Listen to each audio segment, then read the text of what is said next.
Talking to Daddy. Jesus teaches us how to pray. One day, Jesus was in a particular place praying. Afterwards, one of his disciples said to him, "Lord, teach us to pray." Jesus smiled and said to them, "Okay, when you pray, don't be like the phony hypocrites. They love to stand and pray in the religious building and on the street corners so that other people will see them.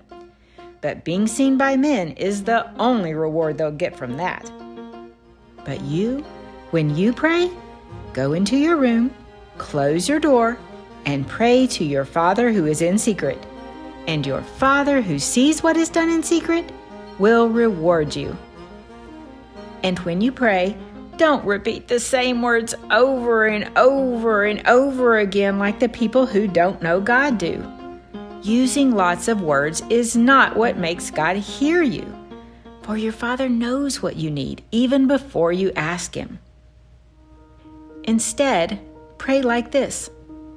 Then Jesus lifted his eyes to heaven and said, "Our Daddy." I know you're so excited to hear what Jesus is going to say next, but I have to stop right here and tell you. Hearing Jesus begin with "Our Daddy" would have made Jesus' followers' hearts skip a beat. Talking to God as Father was not something they were used to, and Jesus didn't use a stuffy or stiff word like saying, "Our Father who art in heaven." Instead, Jesus used a warm and affectionate word, like we might say Daddy or Papa. And even more importantly, Jesus didn't just say "my daddy," but he said "our daddy." He was teaching them, and us, that God is not only God, but he is their daddy too. That had to have been so exciting the first time they heard him say it. Our Daddy.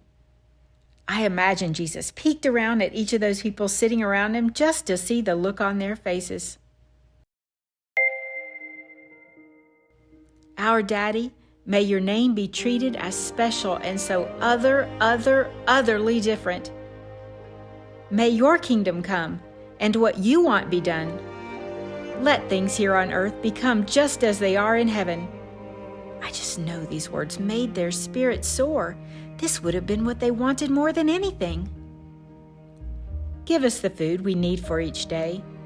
Forgive us for all the bad things we've done to you, as we choose to forgive people who have done bad things to us.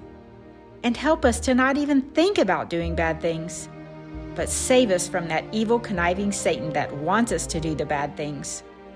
The kingdom, the power, and the glory are yours forever. Amen. Let this be so. And that is how Jesus taught them to pray. He didn't teach them what to pray. He taught them how to pray. He didn't teach them words they needed to say and repeat over and over and over again or memorize. In fact, remember how he specifically warned them not to do that. Instead, he taught them to talk to God as their Father from the heart. These were not religious words he was giving them to repeat.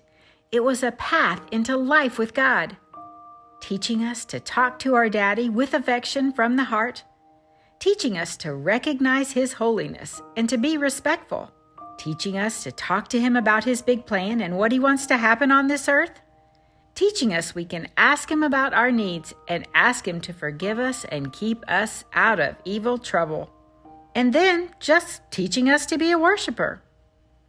Then Jesus said even more to them. He said, "Let's pretend you have a friend, and you go to him in the middle of the night and say to him, 'Friend, please lend me 3 loaves of bread because another friend of mine has stopped here while on a journey, and I have no food to give him.' Your friend in the house is not going to get up and open the door for you. He's going to say, 'Don't bother me right now. The house is already locked up, and my children and I are in bed. I can't get up and give you anything.' But even though the man inside will not get up and give you anything just because you're his friend, if you keep knocking, eventually the man will get up and give you whatever you need. So I'm telling you, ask and keep on asking, and it will be given to you. Seek and keep on seeking, and you will find. Knock and keep on knocking, and the door will be opened for you. Everyone who asks, receives, and the one who seeks, finds, and the one who knocks gets the door opened. Have you ever lost a favorite toy? And because you knew it was there somewhere, and because you wanted it badly, you just wouldn't give up looking for it? You have to look for Jesus like that with all your heart, knowing He is there and wanting to find Him very badly so you won't stop looking. If you think He really isn't there, you might give up. If you think He isn't worth it, then you might give up. But if you believe He is really there and is really worth it, and He is, then you will never give up. Never. You will look and keep on looking with all your heart. So when you talk to your Daddy in heaven, stick with Him. He's there. Ask, seek, knock. Remember this promise that Jesus made, and look and keep on looking with all your heart, and you will find Jesus. He promised, so I promise you too.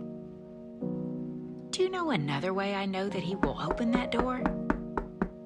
Because He opened it for me.